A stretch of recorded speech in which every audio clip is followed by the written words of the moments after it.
एक बार फिर से welcome from behalf of TNT chemistry world. आज हम लोग क्लास 12 का फर्स्ट चैप्टर सॉलिड स्टेट के एक particular topic different kinds of solids that is classification of solids पर बात कर रहे हैं। इसके पहले वीडियो में हमने मोलिकुलर सॉलिड्स के बारे में आपको कॉम्प्रिहेंसिव आइडिया दिया। आज हम लोग पढ़ेंगे आयनिक सॉलिड्स।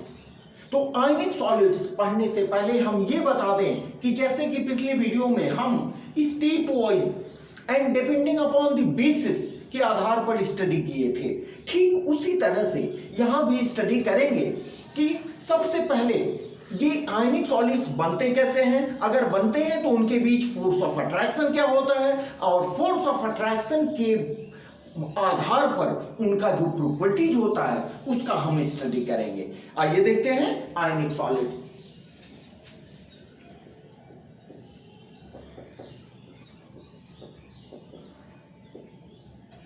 आयनिक सॉलिड को बनाने वाले जो कंस्टिट्यूएंट पार्टिकल्स होते हैं, कंस्टिट्यूएंट पार्टिकल्स जिसको हम सीपी से रिप्रेजेंट करेंगे, वो होते हैं आपको oppositely charged ions. Oppositely charged ions जैसे आप देख लो, जानते हैं इसके बारे में। सपोज करें आपके पास Na और Cl है, ठीक है। तो these are oppositely charged ions which are held together by strong electrostatic or coulombic forces of attraction. This is electrostatic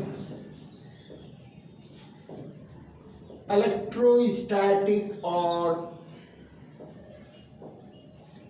coulombic forces of attraction.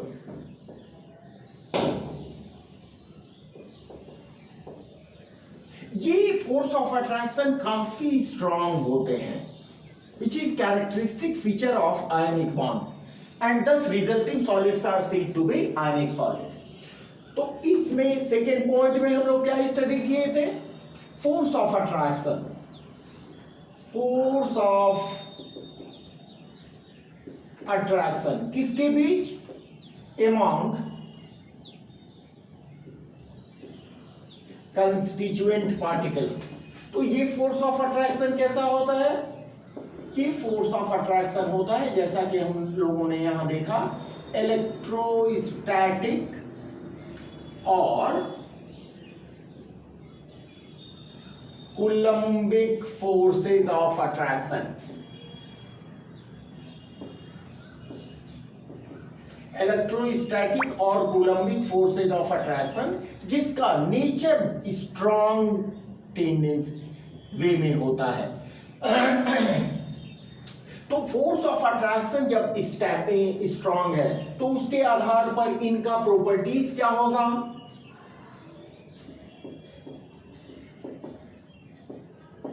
Properties क्या होगा? इनके जो अपोजिटली चार्ज्ड आयंस है वो आयंस एक दूसरे को मजबूती से पकड़े रहेंगे।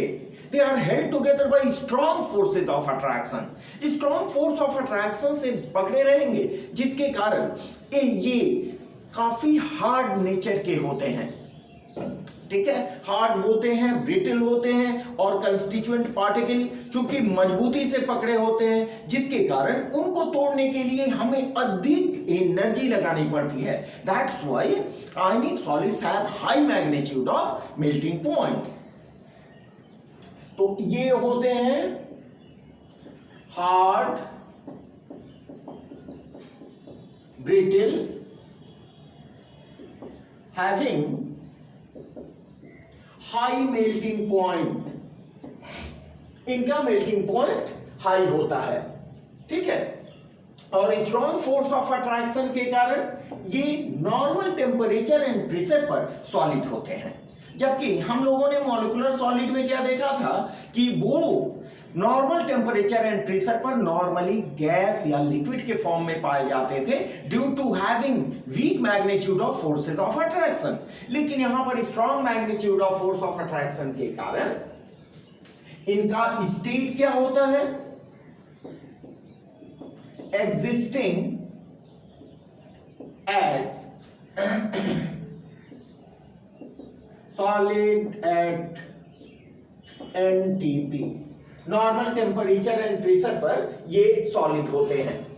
अब इनके बारे में एक विशेष बात जाननी होगी आप लोग को, शायद जानते भी होंगे कि सॉलिड स्टेट में ये दोनों आयन बिल्कुल स्ट्रॉन्ग फोर्स ऑफ अट्रैक्शन के कारण बंधे हुए होते हैं, जिनके कारण क्या होता है कि सॉलिड स्टेट में ये नॉन कंडक्टर होते हैं, like insulator, non conductor of electricity. क्योंकि आयंस किसी सॉलिड के सॉल्यूशन में आयंस के कारण इलेक्ट्रिकल कंडक्टिविटी होती है, इसलिए जब इनको हम डिसॉल्व करते हैं तो ये आयंस टूट जाते हैं and they are free to move about, ये इधर उधर जाने के लिए स्वतंत्र हो जाते हैं, जिसके कारण मोल्टेन स्टेट, पिघली हुई अवस्था में या सॉल्यूशन स्टेट में जो भी आयनिक सॉलिड्स होते हैं वो इलेक्ट्रिकल कंडक्टर बन जाते हैं, जबकि सॉलिड स्टेट में दोनों अपोजिटली चार्ज आयंस एक दूसरे को मजबूती से पकड़े रहते हैं and they are not free to move about, that's why they are non conductor in solid state but conductor in solution और मोल्टेन स्टेट। ये याद रखेंगे आप लोग। इसमें थोड़ा सा लिख लें, they do not conduct electricity in solid state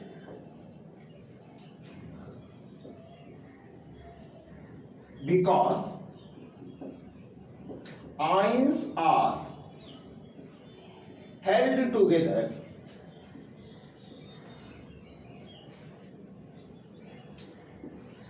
by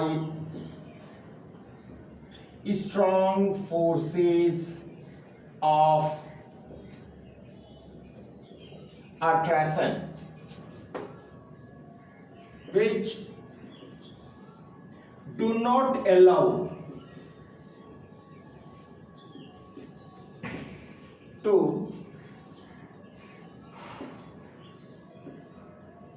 move the ions freely, ions को फ्री वे में मूव करने नहीं देते हैं लेकिन सॉलिड स्टेट में, but in molten or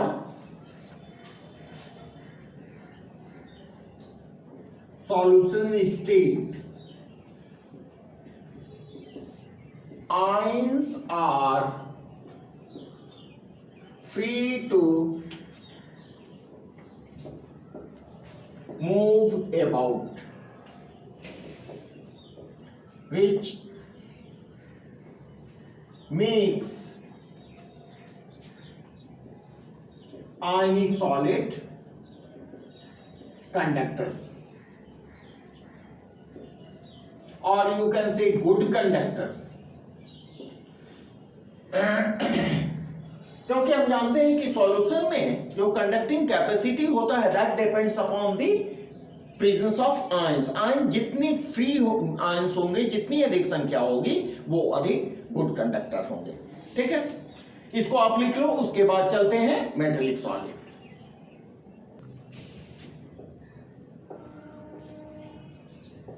metallic solids, अभी हम लोगों ने पढ़ा आयनिक सॉलिड्स। आयनिक सॉलिड्स में क्या होते हैं? आयनिक सॉलिड का कॉम्पोजिशन होता है अपोजिटली चार्ज आयंस, जो कि जनरली जितने भी सॉल्ट्स होते हैं वो सभी आयनिक सॉलिड के कैटेगरी में आते हैं। ठीक, अब मेटेलिक सॉलिड में भी हम सबसे पहले क्या देखेंगे कि कंस्टिट्यूएंट पार्टिकल्स इसके क्या होते हैं। Constituent particles are metallic ions. यहां थोड़ी विशेष बात होती है, which are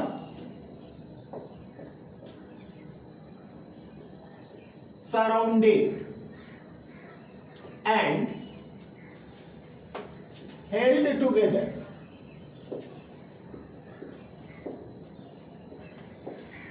by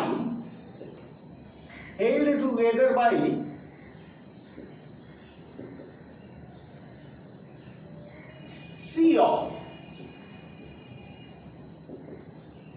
free mobile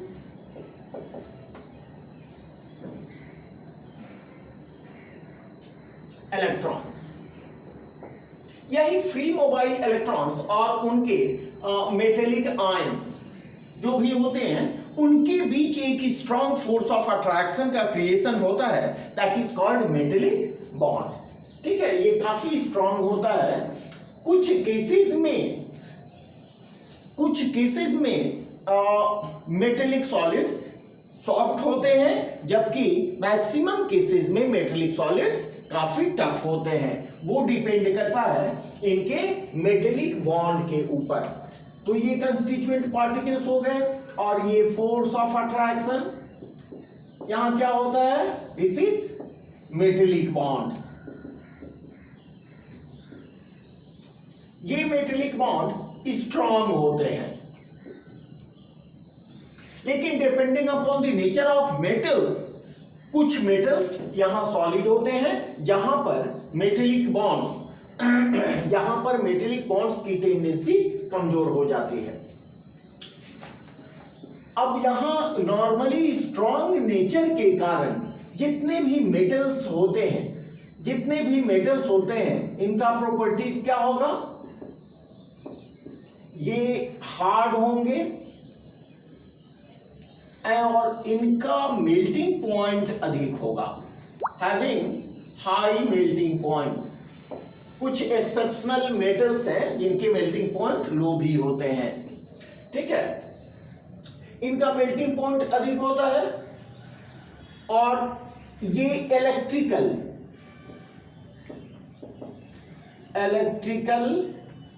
and thermal conductors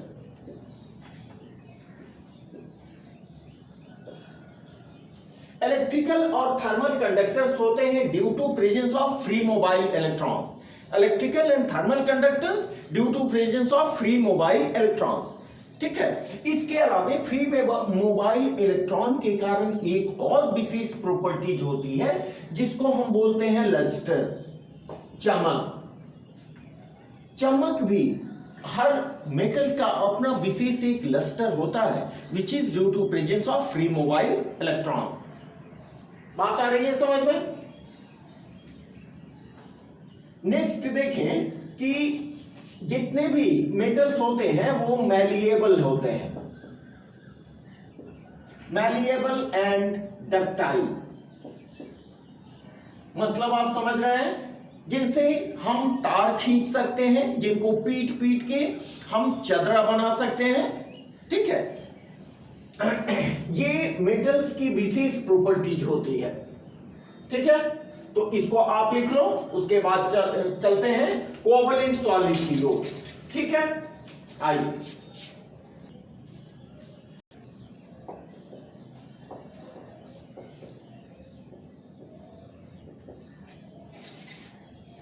covalent solids, यहां ध्यान देंगे, very very important. Covalent solids के कंस्टिट्यूएंट पार्टिकल्स होते हैं एटम्स ऑफ सेम और डिफरेंट एलिमेंट्स। इनको बनाने वाले पार्टिकल्स होते हैं एक ही एटम के एलिमेंट, एक ही टाइप के एटम और डिफरेंट टाइप्स के एटम। ठीक है, जैसे एक ही टाइप के एटम्स में आप जो क्लासिकल एग्जांपल है that is diamond and graphite. जबकि डिफरेंट एलिमेंट वाले कंस्टिट्यूएंट पार्टिकल्स के एग्जांपल हैं aluminium carbide, silicon carbide, quartz. अब डायमंड की थोड़ी बात कर ले। यहां पर्टिकुलर एग्जांपल में जो फोर्स ऑफ अट्रैक्शन होता है वो डिफरेंट हो जाता है, जो कोवलेंट सॉलिड्स को अपने आप में इंपॉर्टेंट बना देता है। यहां डायमंड में जो फोर्स ऑफ अट्रैक्शन होता है, फोर्सेस ऑफ अट्रैक्शन, ये फोर्स ऑफ अट्रैक्शन होता है कोवलेंट बॉन्ड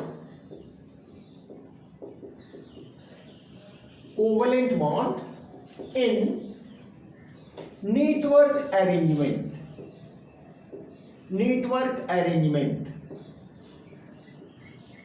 और we can say three dimensional network arrangement. एक एटम थ्री डायमेंशनल मोड में दूसरे चार एटम से बंधे होते हैं, जो इसको काफी स्ट्रॉन्ग सॉलिड बना देते हैं। ठीक है, यही कारण है कि इसको हम नेटवर्क सॉलिड भी कहते हैं। और ये three dimensional network of covalent bond ये इतना स्ट्रॉन्ग होता है कि इनका जो प्रॉपर्टीज होता है वो वेरी हार्ड नेचर के हो जाते हैं, very hard nature with very high melting point. इनका मेल्टिंग पॉइंट काफी अधिक हो जाता है और इसी अरेंजमेंट के कारण इनका बिल्कुल डेफिनिट ज्योमेट्री होती है, डेफिनिट एंड स्मूथ ज्योमेट्री इनकी होती है। ठीक है, नेक्स्ट आए ग्रेफाइट में क्या होता है, लेयर्ड स्ट्रक्चर होता है। यहां भी फोर्स ऑफ अट्रैक्शन, ग्रेफाइट में भी force of attraction covalent bond ही होता है, लेकिन ये कोवलेंट बॉन्ड नेटवर्क अरेंजमेंट नहीं होता है, बल्कि इनमें लेयर्ड स्ट्रक्चर होता है। In graphite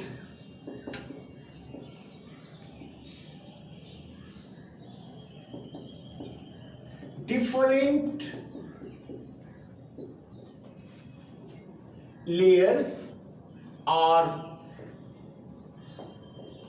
present in which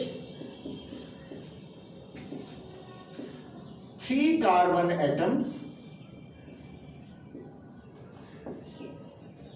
are present in the same layer। एक लेयर में 3 कार्बन ही आपस में अटैच होते हैं, तो चौथा कार्बन कहां जाता है, and fourth carbon atom remains in between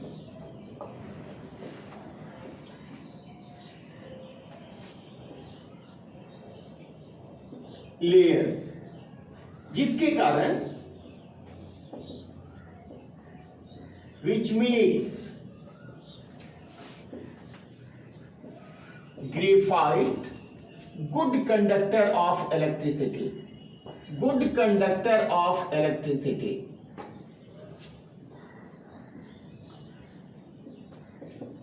electricity का ये गुड कंडक्टर बन जाता है। लेकिन इनका जो फोर्स ऑफ अट्रैक्शन होता है वो उतना स्ट्रांग नहीं होता है, नॉट वेरी स्ट्रांग,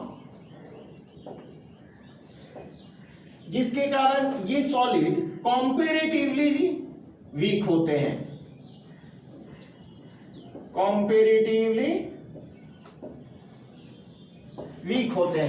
जबकि इनमें force of 3 dimensional network force of attraction बहुत स्ट्रांग होता है और सभी कार्बन एटम के सभी इलेक्ट्रॉन इंटैक्ट होते हैं, मजबूती से बंधे होते हैं, जिस कारण ये नॉन कंडक्टर ऑफ इलेक्ट्रिसिटी होता है, नॉन कंडक्टर ऑफ इलेक्ट्रिसिटी।